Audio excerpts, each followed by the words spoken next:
Bolalar nega pornografik videolarga mukkasidan ketib qolishini asl sababini bilishimiz kerak. Biz o'zimizga savol berishimiz kerak. Men bolamga nima bera olmadimki, bu mana shu narsani videolardan yoki azartni o'yinlardan yoki sigaretdan olyapti. Ko'pincha bizning mamlakatimizda qizlar ko'p jinsiy zo'ravonlikka uchrashadi. Nega? Ota-onalar jinsiy tarbiya deganda ular 18-20 plus degan mavzular deb o'ylashadi. Lekin aslida jinsiy tarbiya bu nimaga ota-onalar ko'pincha qo'rqishadi bu mavzuda? Chunki unda ma'lumot yo'q. Unda to'g'ri ma'lumot yo'q. Ko'pincha bolalar mana shunaqa muammolarga duch kelganda aytishmaydi ota-onasiga. Chunki biladiki, hozir men aytsam, baribir ona meni ayblaydi. Men jinsiy tarbiya haqida gapirasizmi, uni kurslarga olib borasizmi, bola sizga ishonmayaptimi? Baribir sizga aytmaydi. Agar siz bilan bolada bog'liqlik bo'lsa bo'ldi. Bola sizga har doim o'zini sirini aytadi. Har doim sizga o'zini muammosini aytadi.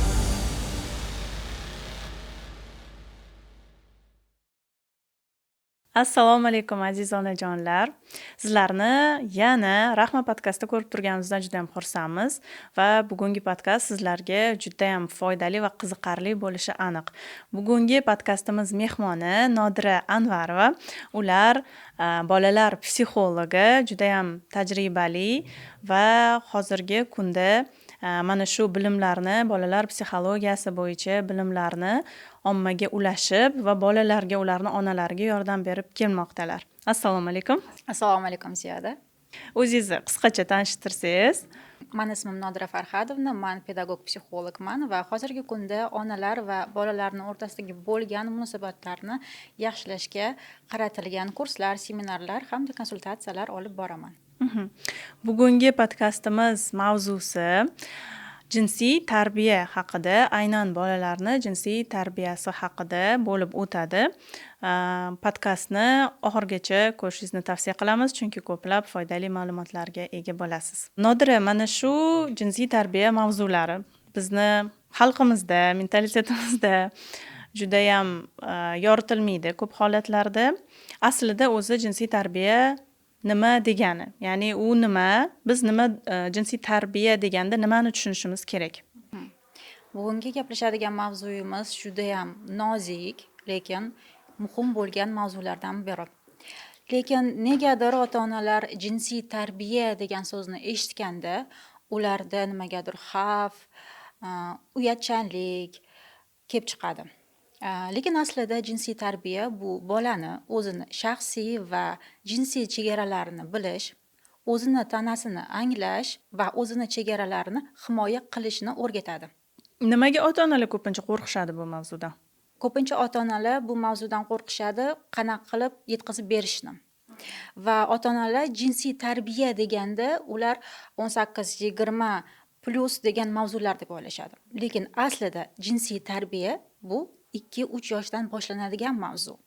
Biz bolaga 2-3 yoshdan boshlab uni tanasi, uni a'zolari, uniki ekanligini va hamma tana a'zosini o'z nomi bilan nomlashni o'rgatamiz. Mana jinsiy tarbiya mana shundan boshlanadi. Keyin esa 7, 8, 9 yoshdan esa o'zini shaxsiy va intim chegaralarini hurmat qilishni hamda himoya qilishni o'rgatilinadi. Hozirgi kunda bilasiz, Ziyoda, juda ham ko'payib ketgan jinsiy zo'ravonliklar. Nimaga? Chunki ota-onalar yoshligidan bolaga o'zini jinsiy chegaralarini himoya qilishni o'rgatishmaydi. Ko'pincha bizning mamlakatimizda qizlar ko'p jinsiy zo'ravonlikka uchrashadi. Nega? Nima deb o'ylaysiz? Chunki ular uyat, beket, jim bo'lishing kerak.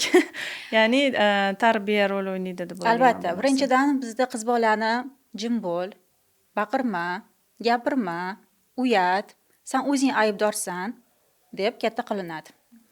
Ikkinchidan, qiz bolaga bu sen shaxsiy chegarang, hech kim senga seni so'rog'ingsiz teginishga, quchoqlashga, o'pishga haqqi yo'q deb o'rgatilmaydi. Oddiy yosh bolani olsak ham, qarindoshlar, do'da buvilar kelsa ham, bola quchoqlashni, o'pishni xohlamasa ham biz majburlaymiz. Bor quchoqlab ke, bor o'pib qo'y deb. Mana bu aslida yoshlikdan biz bolani shaxsiy chegarasini buzishni anglatadi. Mana shu aslida yosh bolani kichkinaligidan shaxsiy chegarasini buzayotganligimizni anglatadi. Ya'niki biz o'z qo'limiz bilan yoshlikdan bolamizni shaxsiy chegarasini buzamiz. Aslida biz ota-onalar bolaga qanday qilib shaxsiy chegarani himoya qilishni o'rgatishimiz kerak. Va qiz bolani ham mana shunday katta qilgandan keyin baqirma, gapirma, uyat degandan keyin qiz bola jinsiy zo'ravonlikka uchrayotgan paytida u aytishga qo'rqadi. Nimaga? Chunki qiz bola yaxshi bo'lishi kerak, jim bo'lishi Odobli kerak, bo'lishi baqirish kerak emas va u qo'rqadi. Hozir borib oyimga aytsam, oyim meni ayblaydi. Sen o'zing aybdorsan, sen o'zing nojo'ya harakat qilgansan deb va yillar davomida jinsiy zo'ravonlikka chidab kelayotgan qizlar hozirgi kunda juda ham ko'p. Mana shu siz aytib o'tgandek, ko'pincha ota-onalar bu mavzudan qo'rqishadi. Bu narsani qanday o'rgatishni bilmagani uchun, ya'ni ularda bilim yo'q, mutlaqo yetarli emas. Bolamga qanaqa qilib tushuntiraman? Bu mavzularni qanaqa qilib yoritaman? Qanaqa qilib gapirishim kerak? Nima deyishim kerak? Va siz aytib o'tdingiz, hattoki 2-3 yoshdan boshlanadi mana shu jinsiy tarbiya. Bu narsani demak qanday ota-ona boshlash kerak va aynan kim tarafdan qilingani yaxshi bo'ladi? Misol uchun, o'g'il bolalarga otalarmi, qizlarga onalarmi yoki boshlang'ich etapda o'g'il bolalarga ham onasi katta rol o'ynaydimi? Mana shu taraflama aynan boshlang'ich etap qanday bo'lishi kerak va ona o'zini qanday tutishi kerak? Bu juda ham zo'r savol bo'ldi. Ha, siz to'g'ri aytasiz. Ko'pchilik ota-onalar jinsiy tarbiya o'zi nima? Uni qanday qilib 2-3 yoshli bolaga yokida 6-7 yoshli bolaga to'g'ri tushuntirishni bilmaganligi uchun ham bizda mana shunday muammolar kelib chiqyapti. Xo'p, 2-3 yoshda jinsiy tarbiyani ham otasi ham onasi tushuntirsa bo'ladi. Farqi yo'q, bu o'g'il bolami, qiz bolami. Ya'ni qanday qilib? Tarbiya oiladan boshlanadi, hurmat oiladan boshlanadi degandek, biz birinchi o'rinda ota-ona sifatida bolamizni hurmat qilib, unga munosabat qildirishimiz kerak. Maylimi seni quchoqlasam? O'zimizdan boshlashimiz kerak. Maylimi seni o'psam? Agar bola xohlamayotgan bo'lsa, maylin. Agarda sen xohlamayotgan bo'lsang, men seni majburlamayman. Bu seni shaxsiy chegarang 2-3 yoshdan boshlab. Ko'pchiliklar hozir ko'rib, voy, bola hech narsani tushunmaydi-ku deyishligisi mumkin, lekin men o'zimni farzandimda mana shu hamma praktikalarni qo'llaganman. Shuning uchun men уверенный bo'lib ayta olaman. Что 2-3 yoshdan boshlab bu ham ilmiy, ham amaliy bu ishlaydi. 2-3 yoshdan boshlab ota-ona farzandini shaxsiy chegarasini hurmat qilib unga o'rgatish kerak bo'ladi. Biz o'zimizdan boshlasak, demak o'zgarishlarni, ya'ni farzandimizni shaxsiy chegaralarini biz hurmat qilsak, u o'zi tarbiyalanadi. Men tushunishim bo'yicha to'g'rimi? Va atrofdagilar uni shaxsiy chegarasini buzmoqchi bo'lganda, ular javob qaytara oladi. Ha, chunki farzand o'zini shaxsiy chegarasini birinchi kimdan boshlanadi himoya qilishi? O'zini ota-onasidan. Agarda farzand o'zini ota-onasi uni hurmat qilmasa, uni shaxsiy chegaralarini, uni fikrlarini, uni muammolarini, uni hissiyotlarini ota-onasi qabul qilmasa, demak u keyin sotsiumga chiqqanda begonalarning ichida ham o'zini himoya qila olmaydi. Shuning uchun birinchi o'rinda biz ota-onalar bu narsaga katta urg'u berishimiz kerak. Hamda shu bilan birga ota-onalar o'zini chegarasini ham qo'yish kerak farzandga. Ya'niki bu meni telefonim. Beso'roqsiz tegma. Chunki ko'p bolalar уже ota-onalarining parollarini ham biladi. Bemalol olib, kirib, YouTube ko'rib, o'yin o'ynab o'tiraverishadi. Mana shu ham shaxsiy chegarani buzishga kiradi. Keyingisi, xonani taqillatmasdan kirish. Ya'ni 4-5 yoshda bu narsani praktikavayz qilish boshlash mumkin. Keyingisi, so'roqsiz narsalarni olish. Pullarni olish. Ko'p bolalar o'g'irlashni boshlaydi, so'roqsiz pul olib ishlatib kelishni boshlaydi. Va bola tushunmaydi deb biz disiplinaga uni chaqirmaymiz. Ya'ni aytmoqchiman, shaxsiy chegara ikki tomonlama bo'lishi kerak. Ota-ona farzandni hurmat qilish kerak, farzand ota-onaning chegarasini hurmat qilish. Ko'p narsalar, ko'p omillardan kelib chiqib shakllana boshlaydi bu narsa. Ya'ni shu jinsiy tarbiyaga yetib kelgunimizgacha bu narsa boshlanadi. Misol uchun hozir o'sha misol keldi xayolimga, ko'krakdan chiqarayotganimizda ham biz bu chegarani qo'yishni boshlaymiz ona sifatida. Bo'ldi, bu senga mumkin emas, endi yo'q. Endi stop bo'ldi qilamiz. Taxminan 2 yoshda ko'krakdan chiqaramiz, hattoki 1,5 yoshda chiqaradigan Ha. onalar bor va bolalar уже tushunishni boshlaydi onasini. Ular chegara qo'ygandan keyin, ya'ni taqiq qo'ygandan keyin bolalar hattoki har kuni mana shu onasiga shu darajada yaqin bo'lishgan, lekin buni qabul qilishadi. Bo'ldi, menga mumkin emas ekan deb. Albatta bu boshida onalarga qiyin bo'lishi mumkin. Bolam tushunmayapti, bolam yig'layapti, lekin bu bittada bo'lib qoladigan narsa emas. Bunga mehnat qilish kerak, disiplina kerak, onani ozgina kuch ishlatish kerak. Bunga kuch deganda sabr, iroda, disiplina. Keyingisi mana misol uchun xonaga kirish. Ko'pchilik onalar menga aytishadiki, bolam taqillatmasdan xonamga kirib keladi. Va shunda yana stressli savol. Siz uni xonasiga taqillatib kirasizmi? Mana ko'ryapsizmi? Birinchi o'rinda ota-ona o'zi ko'rsatadi shaxsiy chegara nima ekanligini bolaga. Taqillatib, maylimi kirsam deb. Bu narsani biz 3-4 yoshdan ham boshlasak bo'ladi. Keyin esa bola tushunadiki, aha, bu norma, begonalarni xonasiga taqillatib kirish kerak ekan deb. Keyingi savolingiz, ota-onadan qaysi biri o'rgatish kerak va kimga deganingiz. 6-7 yoshdan boshlab, o'zi 4 yoshdan boshlab o'g'il bola otani oldiga o'tadi, tarbiya bo'yicha. Misol uchun 3 yoshgacha ona o'g'il bolani tarbiyalasa, 3 yoshdan keyin уже o'g'il bola otani tarbiyasiga o'tadi. Va jinsiy tarbiyani 3 yoshdan, 4 yoshdan boshlab o'g'il bolaga otasi, qiz bolaga onasi o'rgatish kerak bo'ladi.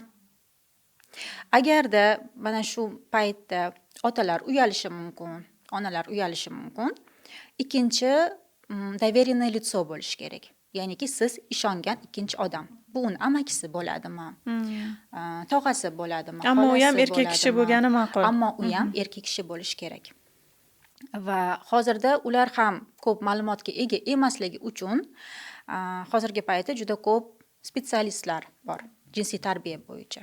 Mana hozirgi kunda biz ham jinsiy tarbiya bo'yicha kurslar boshladik, aynan qizlar uchun.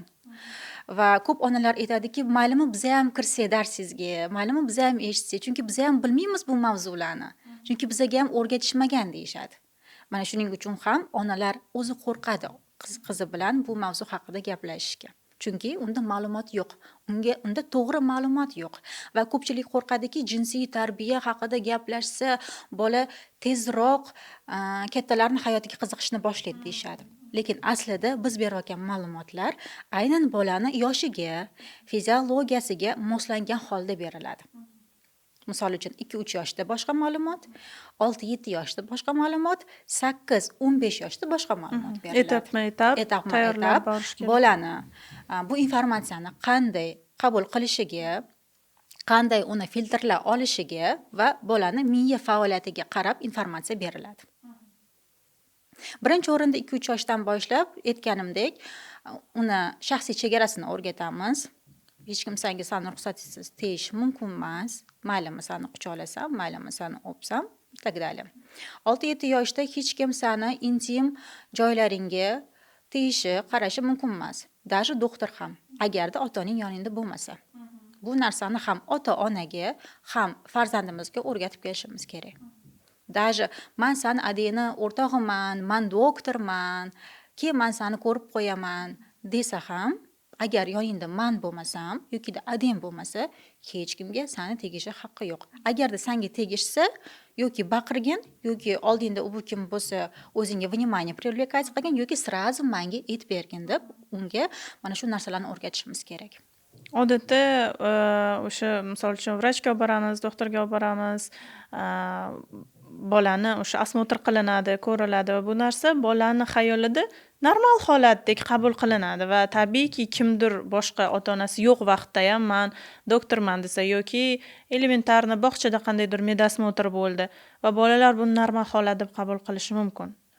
Lekin aslida aytganingizdek, bu hamma narsalar ota-onani ruxsatsiz qilinishi mumkin emas bolaga va albatta ota-ona o'sha yerda bo'lishi kerak. Bunday narsalar o'tkazilayotgan paytda.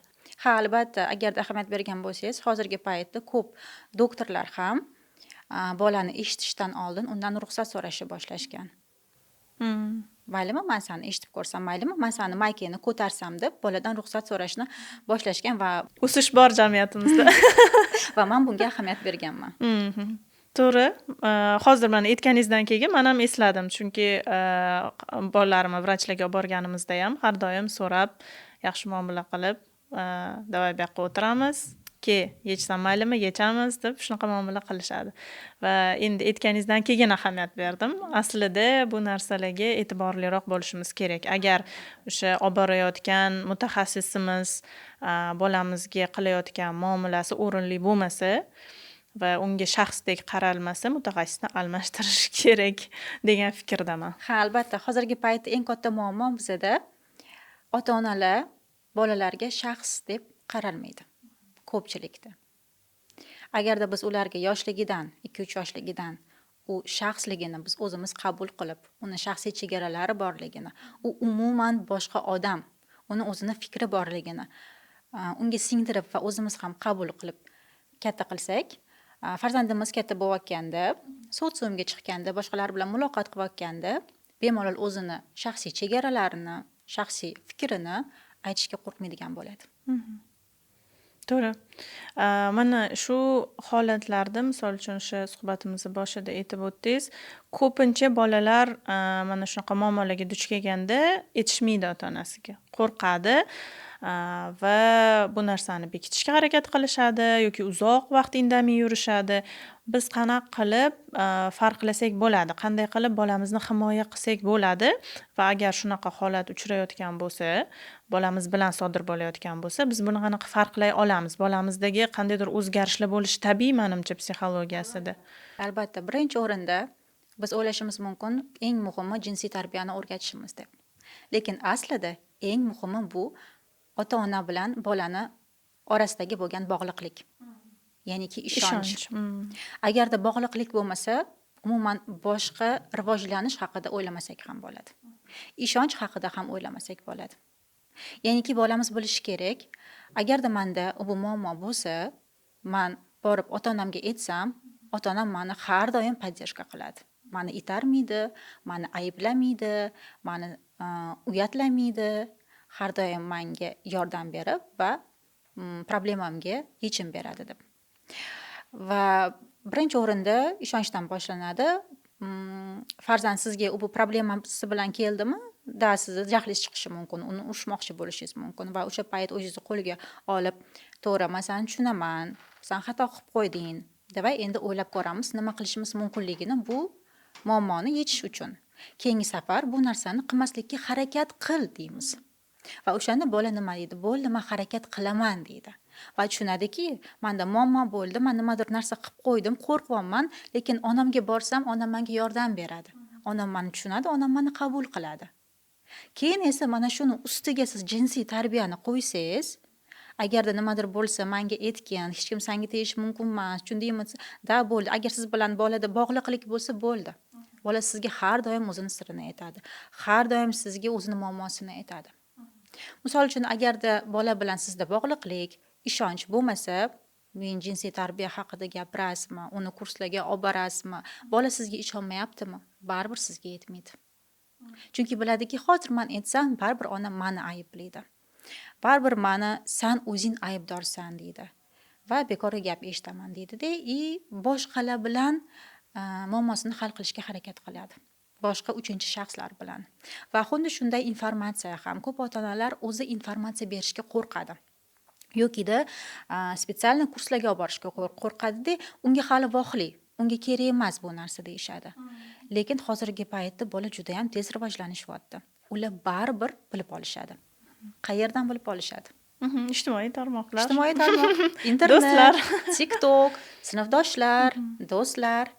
Lekin ular qanchalik to'g'ri informatsiya olishadi Qanday qabul qilishadi? va uni qanday qabul qilishadi. Ular baribir bilib olishadi. Lekin birinchi bo'lib agarda biz unga uni fiziologiyasidan, uni psixologiyasidan yoshiga kelib chiqib unga informatsiya bersak, birinchi bo'lib bergan informatsiyamiz unda mahkamlanib qoladi. Mana shu jinsiy tarbiya deganimizda, ayniqsa kichkina bolalarda, buni ichiga, aynan nimalar kirib ketadi? Misol uchun, mana "Правила трусиков", yoki, kichkina bolachala aka-ukasi bo'ladi, opa-singlisi, hattoki hozir orasi judayam kichkina bo'lgan, ya'ni 1 yosh orasi, mani o'zimni farzandlarim orasi 1 yosh. Ularni, ya'ni shaxsiy chegaralarini qanday biz uyda, nima desa bo'ladi, organizовывать qilishimiz kerak. Ya'ni vannaga birga kirmaslik misol uchun. Mana shu narsalar necha yoshgacha yoki bu yerda qandaydir qoidalar bormi? Agar farzandlaringiz o'sha har xil jins vakillari bo'lsa, nimalarga e'tibor berishimiz kerak? Necha yoshdan xonalarini alohida qilishimiz kerak va kimga qanaqa munosabatda bo'lishimiz kerak? Albatta, shaxsiy chegara bu 1,5-2 yoshdan boshlab boshlanadi. Bu biz bolani garshokka o'rgatadigan paytdan boshlab. Aynan analniy stadiya. Va shu paytda agarda ikkita rovesnik bola bo'lsa ham, ularni garshoki alohida bo'lishi kerak. Даже garshok. Ya'ni ikkita bola bitta garshokka o'tirishi mumkin emas. Bu ham shaxsiy chegara. Bu ham gigiyenik Bu ham tarafdan. gigiyena. Albatta. Oddiy misol o'yinchoqlar. Hammasini o'zini o'yinchog'i bo'lishi kerak va agarda qaysi biridir o'zini o'yinchog'ini bermoqchi emas bo'lsa, biz uni majburlashimiz kerak emas. Ya'niki bu sani ukang-ku, nima san qizg'anchimisan deb yo'q. Bu joyda bola o'zini o'yinchog'ini qizg'anayotganda bola o'zini shaxsiy chegarasini himoyalashni o'rganayotgan bo'ladi. Va agarda biz bu yerga kelib aralashsak, bu sani ukang, bu sandan kichkina, ber o'yinchog'ingni yoki bu mehmon, ber o'yinchog'ingni nima qilibdi deb biz uni majburlasak, biz сразу же запрет qo'yamiz. Sani shaxsiy chegarang yo'q. Sani shaxsiy narsalaring yo'q. Va san himoya qilishga noloyiqsan.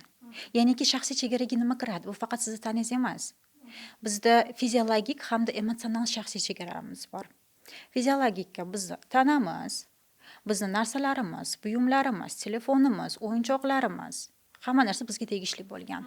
Emotsional shaxsiy chegaraga bu bizning hissiyotlarimiz, emotsiyalarimiz.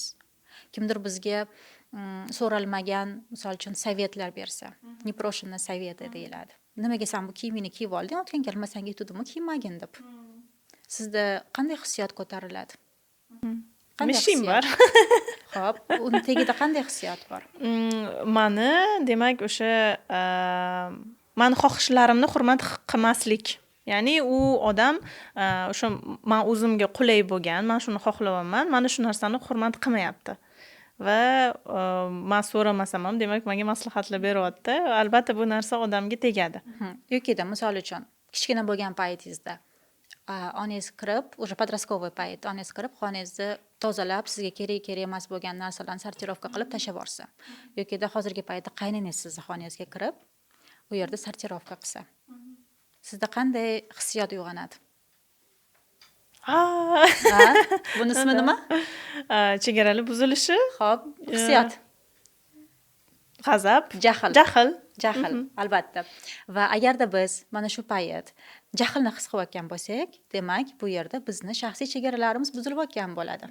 Mana shu eng birinchi zvanochik. Chunki jahl bizani shaxsiy chegaralarimizni qo'riqlash uchun. Tasavvur qiling, kuchuk. U jahli chiqsa nima qiladi? Vo'g'illaydi, tishini ko'rsatadi, tishi qanchalik o'striyligini ko'rsatadi, ya'ni agressiyani ko'rsatadi, jahli chiqayotganligini ko'rsatadi. U o'zini himoya qilyapti.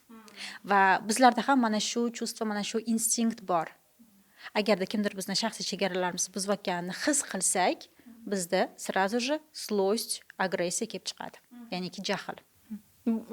Bu himoya, ya'ni jahl himoya bo'lib chiqadi. Ana endi tasavvur qiling, kichkina bolalar o'yinchog'ini talashganda qanday hissiyot bilan talashadi? Jahl, agressiya, bir-biri bilan urushib ketadi. Bu ham o'zini shaxsiy chegarasini himoya qilayotganligini bildiradi. Ya'niki u qizg'anchiq emas, balkida u endi o'rganyapti qanday qilib shaxsiy chegarasini himoya qilishni. Va biz bolalarga qanday qilib yordam berishimiz mumkin? To'g'ri, men seni tushunaman. Bu seni o'yinchog'ing, bu seni narsang. Sen berging kelmayapti. Sen buni himoya qilyapsan. Lekin biz urmasdan emas, balkim gap bilan tushuntirishni o'rgatishimiz kerak. Chunki bolalar boshida bilmaydi o'zini hissiyotlarini qanday qilib so'zlar bilan gapirib berishi. Chunki bunga ularni miyasi hali to'liq rivojlangan emas.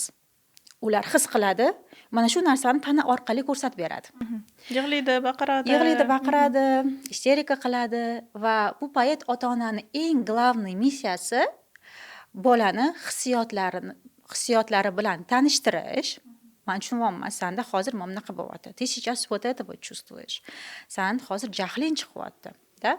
Misol uchun men nima qilganman? Ты сейчас злой как динозавр, да, derdim. Kichkinaligida da yig'layotgan. Chunki u tushunmas edi-da, nimadir bo'lyapti uni tanasi bilan. Yig'layapti, lekin u tushunmaydi buni oti nimaligini. Я вижу, какой ты злой, как динозавр ты кричишь, derdim.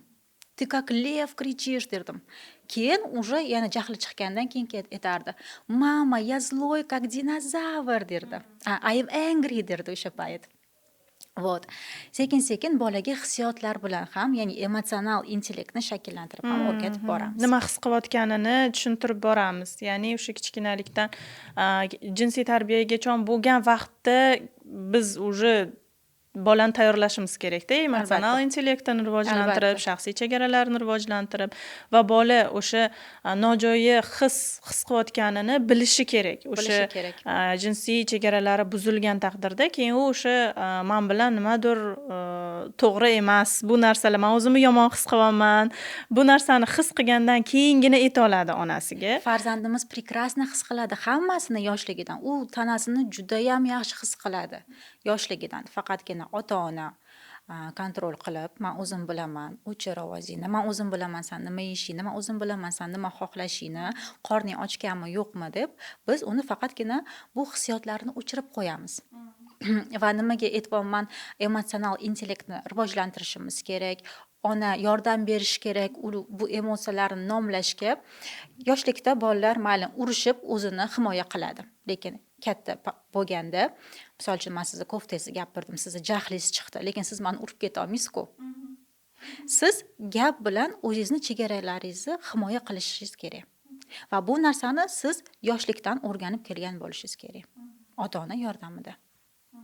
Va undan tashqari hozir mana ular bizga ko'rsatishadi shu injiqliklarini, yig'lashadi, shu chegaralarini ko'rsatishga harakat qilishadi va bizda praktika o'tashadi-da. Qo'pol qilib aytganda, keyinchalik katta bo'lib, o'sha mana maktab yoshiga yetib, maktabga chiqib ketgandan keyin o'rtoqlari bilan munosabatlar boshlanadi yoki ustozlar bilan munosabatlar boshlanadi. Ya'ni dunyoga chiqib ketadi bola va bizda o'rgangan narsalarini, ya'ni bizda amaliyotda qo'llagan narsalarini u yerda qo'llashni boshlaydi. Va bu yerda shaxsiy chegaralarini aniq, tiniq bilib olgan bo'lsa, hissiyotlarini aniq, tiniq bilib olgan bo'lsa, katta ehtimol bilan boshqa odamlar bilan ham himoya qila oladi.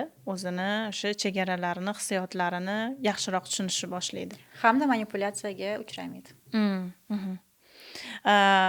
Mana shu savol qolib ketdi. Agar bola qandaydir jinsiy zo'ravonlikka uchrayotgan bo'lsa, statistika bo'yicha mana shu ko'pincha jinsiy zo'ravonlikka uchraydigan bolalar bu qandaydir begonalar tomonidan emas, balki o'zlarini yaqinlari tomonidan bo'lgani, ya'ni ko'p foizini tashkil etgani, doimiy ravishda bola bilan kontaktda bo'lgan insonlardan kelib chiqqani aniqlangan va uzoq vaqt davomida aytib o'tganimizdek bolalar indamaydi, bu narsa haqida ota-onasiga aytmaydi yoki aytsa ham ota-onasi ishonmaydi. Jim o'tir, aldavotsan va hokazo. Mana shunaqa paytda biz nimalarga e'tibor berishimiz kerak boladagi o'zgarishlarni? Qandaydir zvonoklar bo'ladimi? Albatta, birinchi o'rinda aytib o'tmoqchiman, biz qiz bolalarni ayniqsa hech qachon otasidan boshqa erkak kishiga tashlab ketishimiz kerak emas. Dodasi bo'ladimi, amakisi bo'ladimi, tog'asi bo'ladimi? O'g'il bolalarni ham. Va birinchi o'rinda aytganimdek bog'liqlik, ishonch, keyin esa agarda siz aytganingizdek jinsiy zo'ravonlikka uchrayotgan bo'lsa, bolada поведениясida albatta o'zgarishlar bo'ladi. Skovanность, замкнутость, ya'niki yopilib qoladi, nimadirlarni o'ylaydi, qo'rqib ketadigan bo'lib qoladi va hamda uyqusida muammolar bo'lisha boshlaydi. Ya'ni uyqusida yig'lab chiqishi mumkin, siyib qo'yishi mumkin, enurez boshlanishi mumkin, tirnog'ini tishlashi mumkin. Ya'niki har xil nojo'ya xatti-harakatlar boshlanishi mumkin. Va bu joyda ham ota-onalar e'tiborli bo'lishi kerak bolalarni xatti-harakatlariga, o'zini qanday tutishiga. Va agarda albatta kimgadir tashlab ketish kerak bo'lgan bo'lsa ham, siz eng ishongan, bilgan odamingizdan keyin ham bola bilan gaplashishingiz kerak bo'ladi. Ya'niki gapirmaydigan bolani lучше tashlab ketmaslik kerak begona odamga. Ayniqsa u qiz bola bo'lsa va do'dasigami, tog'asigami не стоит. И также o'g'il bolani ham. Gapirmasdan oldin, agarda siz u odamga ishonmasangiz yokida uyingizda kameralar bo'lmasa. Chunki bunaqa случайлар juda ko'p bo'lgan. Qiz bolalarni, kichkina qizlarni do'dasiga tashlab ketgan, u yerda jinsiy zo'ravonlik ham. Afsuski bu achinarli Ha, holat. albatta va mana shunday случайлар, mana shunday vaziyatlar kamroq bo'lishi uchun ham bizda jinsiy tarbiya bor. Jinsiy tarbiyada nimani o'rgatamiz? Misol uchun 6-7 o'sha gapiradigan bolalarga hamma tana a'zosini o'z nomi bilan gapirishi. O'rgatishimiz kerak. Sani buting mana bunday deyiladi. Bu sani jinsiy a'zolaring. Hech kim sani ruxsatingsiz bu yerga tegish mumkin emas. Kimdir nimadir desa, yokida ko'rmoqchi bo'lsa, tegmoqchi bo'lsa, albatta kelib menga aytgin deb. Shunaqa случай bo'lgan. Bitta maktabda o'qiydigan qizga kimdir bitta kishimi, amakimi, magazinda ishlaydigan tegajonlik qilgan. Va bu qizchani onasi uni jinsiy a'zolarini boshqa nom bilan nomlagan. Gulcha, Pechenka. qilib. Siz ham eshitgan bo'lishingiz mumkin bu vaziyatni. Va u qiz kelib o'zini o'qituvchisiga aytgan. Amaki meni pechenkamni so'rayapti degan. Keyin o'qituvchi aytgan: "Nima qilasan, sen jadniy emassan-ku. Bo'lish pecheniying bilan" degan. Chunki o'qituvchi bilmagan to, что pechenye boshqa narsaligini. Va shundan keyin bu qiz nechadir oylar mobaynida jinsiy zo'ravonlikka uchrab kelgan bo'lgan.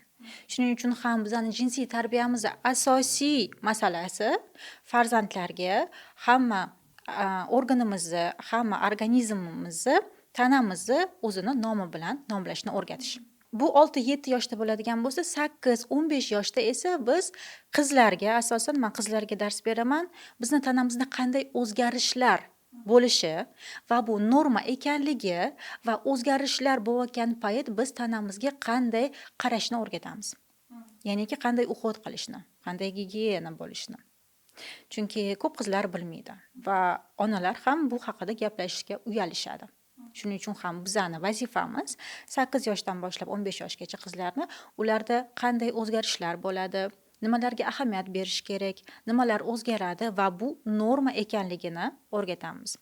Hamda o'rtoqlarga, internetda tanishgan odamlarga o'zini rasmini yubormaslikni ham o'rgatamiz. Bu ham bizning jinsiy tarbiyamizga kiradi. Chunki hozirgi paytda juda ko'p случайлар bo'ldi. Robloxda ham eshitgan bo'lsangiz mumkin. Bitta qiz qaysidir bola bilan tanishgan. U bizda emas, bu Rossiyada bo'ldi. Sekin-sekin bizga ham kelishi mumkin. O'smir yoshdagi qiz, o'smir yoshdagi bola bir-biri bilan tanishishgan. Keyin esa Telegramga o'tishgan.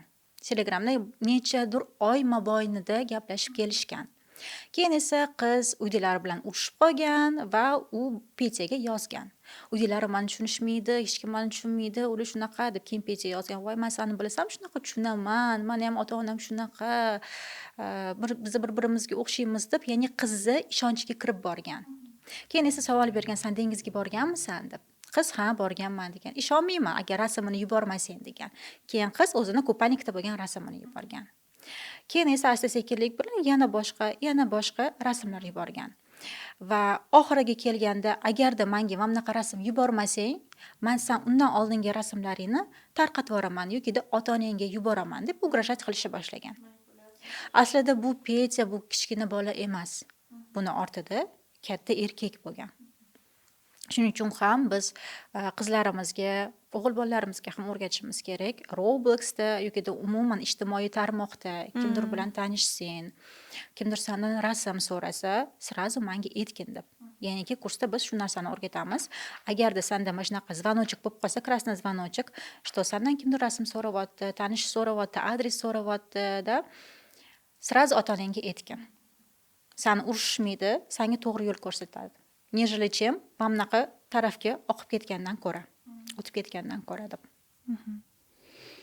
Bundan oldingi o'sha fikrga ham qo'shimcha ravishda mana shu jinsiy a'zolarni o'zini nomi bilan etish, o'rgatish bolaga qo'lni qo'l desak, yuzni yuz desak, jinsiy a'zolarimizni ham meditsinskiy tarafdan to'g'ri Albatta. qiz bolaga o'zini nomini vulva deb, o'g'il bolaga o'zini nomini penis deb o'rgatib borishimiz kerak va aynan statistika bo'yicha ham mana shu pedofillarni demak intervyu qilishganda aynan ular bolalar jinsiy a'zolarini o'zini nomi bilan aytgan bolalardan qo'rqishlarini va unday bolalarga tegajorlik qilishmaganlarini tan olishgan ekan va qo'shimcha ravishda otalariga ham e'tibor berishgan ekan. Ya'ni otalar qanchalik oilada oilasi bilan birga ko'p vaqt o'tkazishi, otani oiladagi o'rni va mana shu ya'ni oilani himoyachisi sifatida tashqaridan bu narsalar ko'rinadi doimiy ravishda, chunki bunday insonlar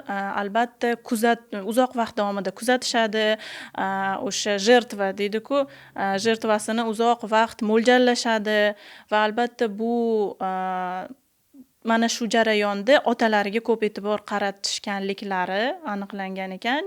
Otasi agar baquvvat bo'lsa, doimiy ravishda oilaga включенный bo'lsa, bolalarni tarbiyasida ishtirok etsa, bolalarga g'amxo'rlik qilishda, bolalarga o'sha qarashda ishtirok etsa, aktiv bo'lsa, bunday oilalardan, ya'ni pedofillar qo'rqishgani, ya'ni yaqinlashishmagani va aynan mana shu narsa ularni qo'rqitishi ham aniqlangan ekan. Shuning uchun otalar o'zingizni bu mavzularda aslo olib qochmang. Albatta, bolalarni tarbiyasida, hattoki mana jinsiy tarbiyada ham judayam muhim rol o'ynaysiz va katta ahamiyatga egasiz.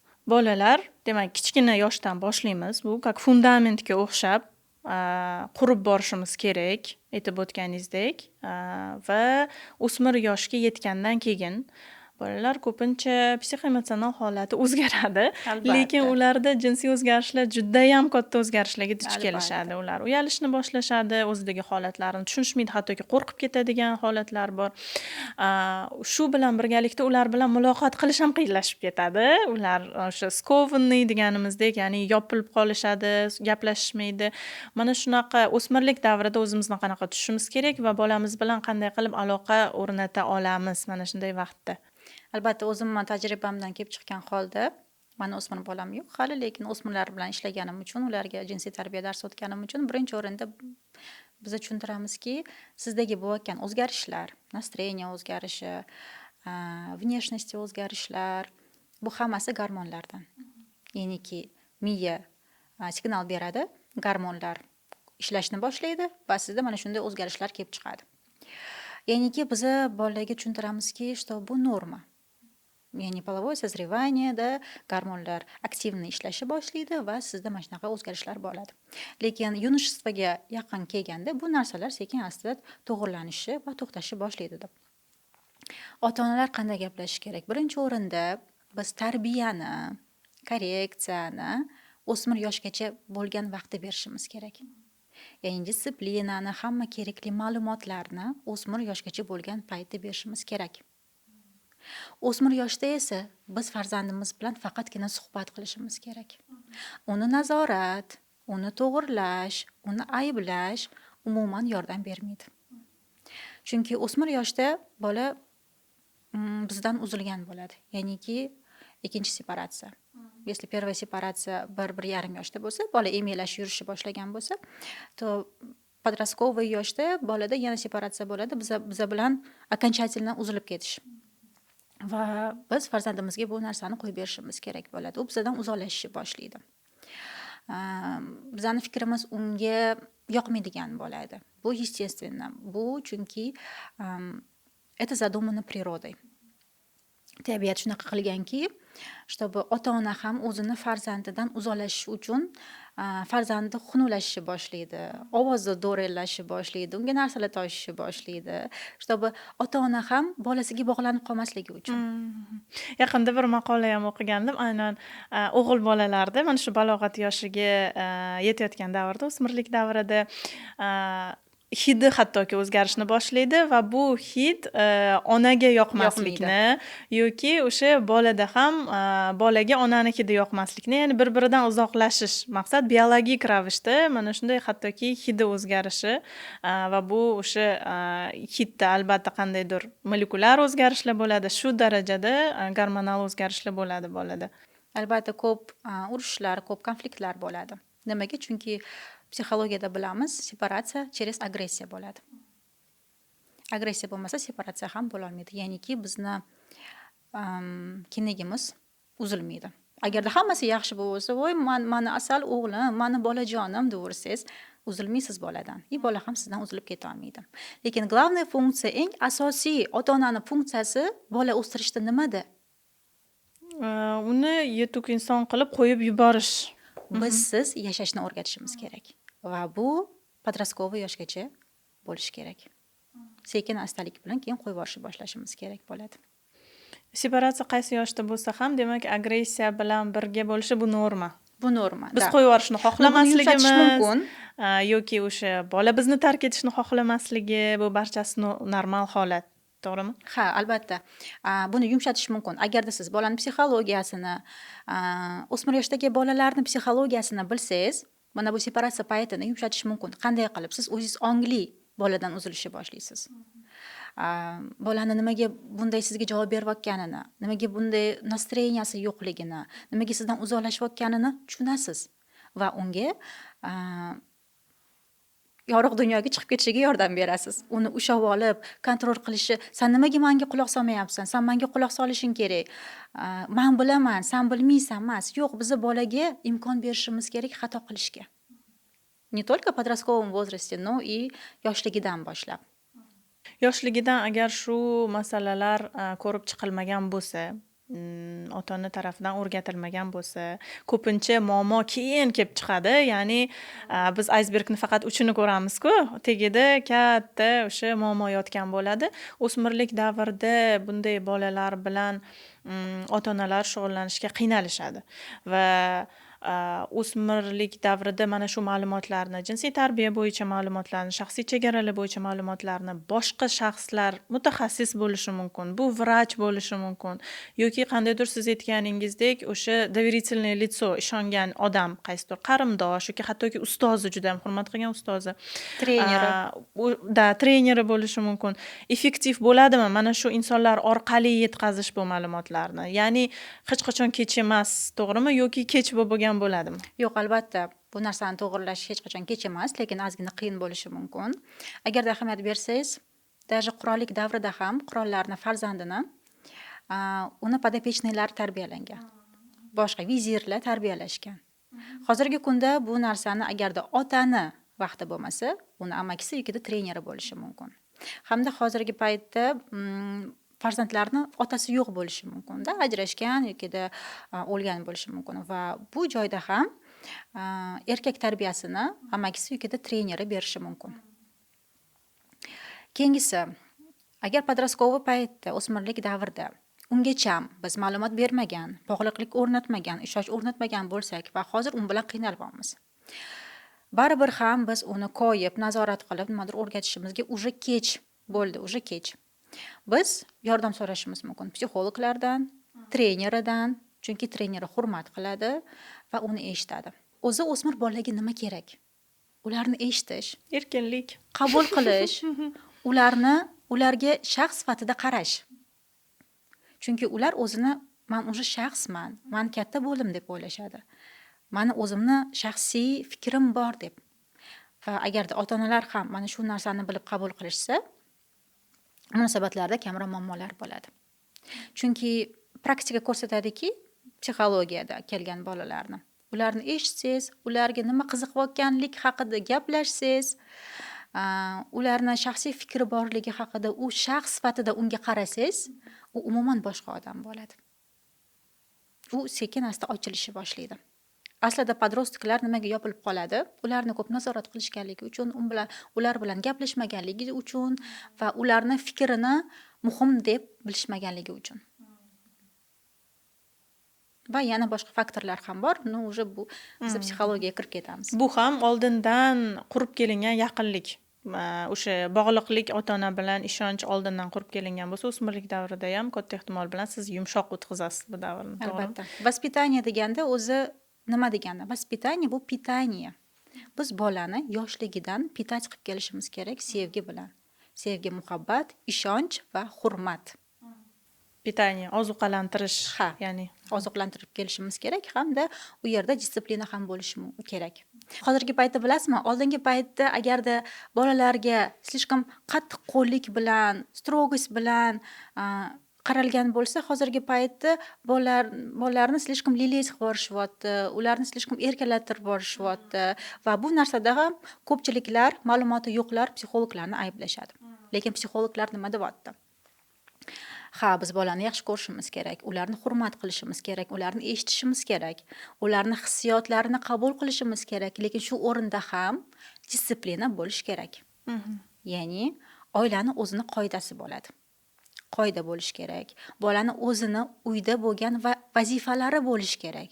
Ya'niki uyda u o'zi qilish kerak bo'lgan elementarni o'zini oyoq kiyimini yig'ishtirish, tozalab qo'yish yokida yechgan kiyimini yig'ishtirib qo'yish и так далее. Bu hamma ota-ona o'zi bu disiplinani qo'yadi. mas'uliyatlari bo'lishi shart oila a'zosi sifatida. Mana shu o'smirlik davrida suhbatlashyapmiz va o'smirlik davrida eng katta uchraydigan muammoyimiz bu albatta pornografiya. Va bu narsa qanday bolalarimizni psixologiyasiga ta'sir qiladi, psixoemotsional holatiga, buni salbiy oqibatlari bormi va bu narsa haqida bolalarimiz bilan qanday suhbatlashishimiz kerak. Ya'ni oldini olish uchun tabiiyki ular to'qnash kelishadi hozirgi davrda, hozirgi ijtimoiy tarmoqlar juda ham rivojlangan davrda va albatta barcha narsaga oldindan tayyorlaganimizdek, bu narsaga ham oldindan tayyorlasak, bolamizni menimcha ko'proq himoya qila olgan bo'lamiz. Birinchi o'rinda bolalar nega pornografik videolarga mukkasidan ketib qolishini, asl sababini bilishimiz kerak.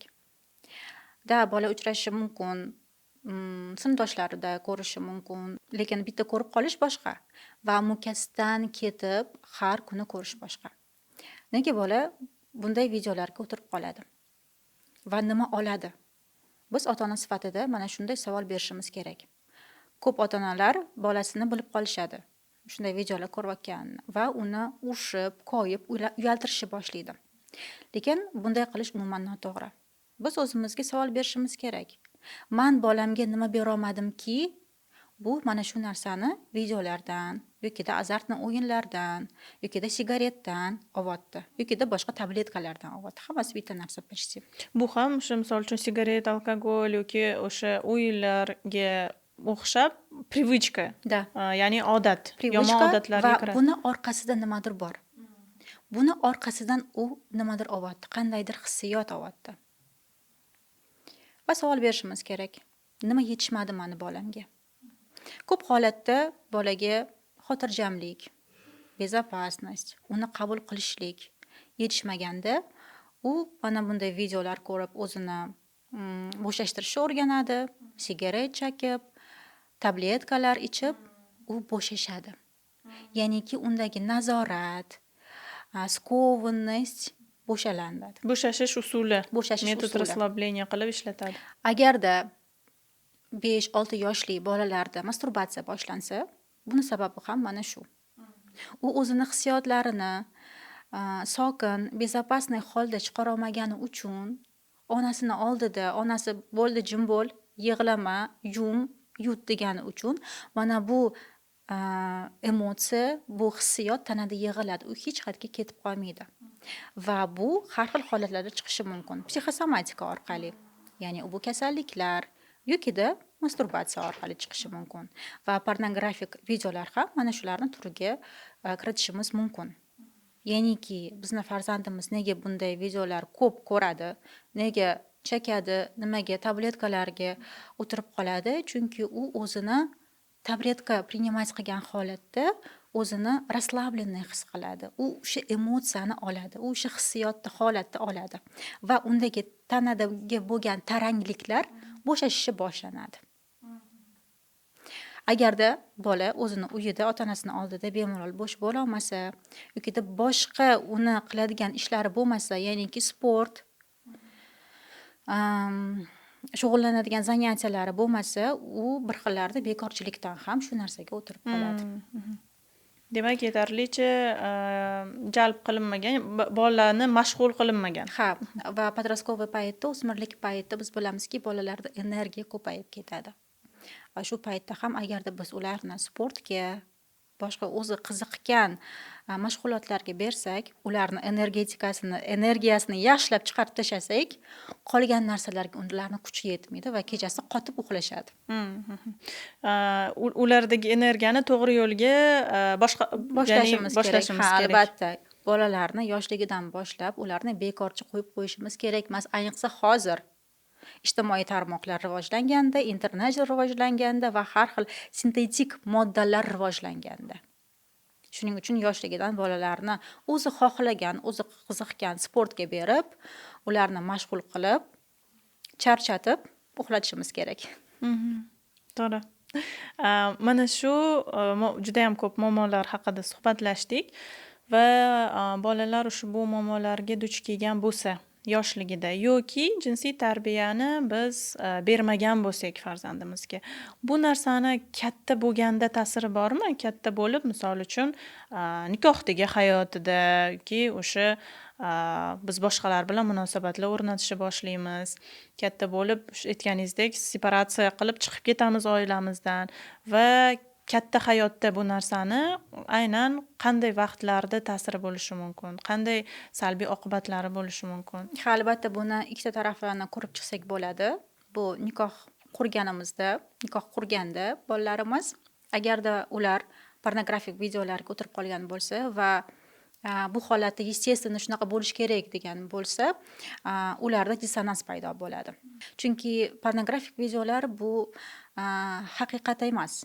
Bu bir ssenariy orqali bo'ladigan narsa. Bu haqiqiy hayotga mos emas. Lekin bolalar birinchi bo'lib mana shu narsani ko'rgandan keyin bu haqiqat mana shunday bo'lish kerak deb bilishadi.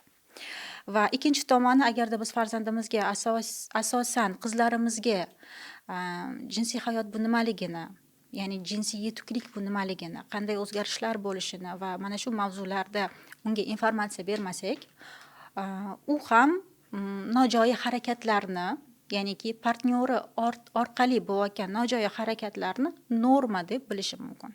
Va yillar davomida u jim kelishi mumkin. Chunki onamiz yoki kerakli spetsialist unga to'g'ri ma'lumot bermagan. Va birinchi payt ko'rgan narsasini, his qilgan narsasini bu haqiqat shunday bo'lish kerak ekan deb o'ylaydi.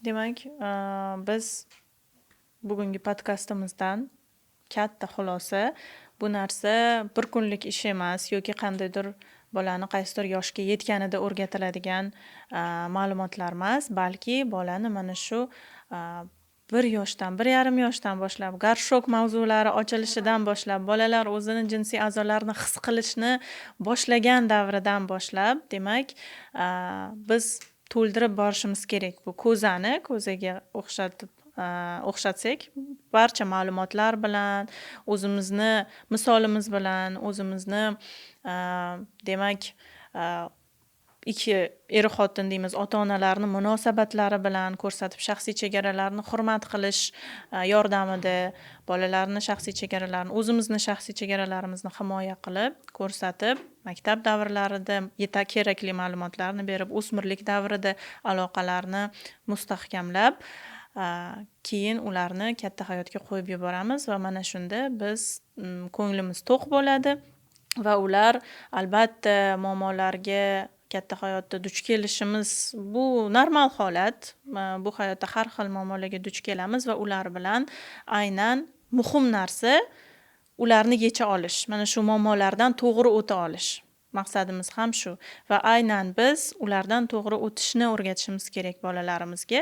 Ya'ni muammolardan uzoq yurishni emas, muammolarga ko'z yumishni emas, balki ularga to'g'ri yechim topib, ularni oldindan bartaraf qilib o'rganishimiz kerak-da. Juda ham to'g'ri aytdingiz.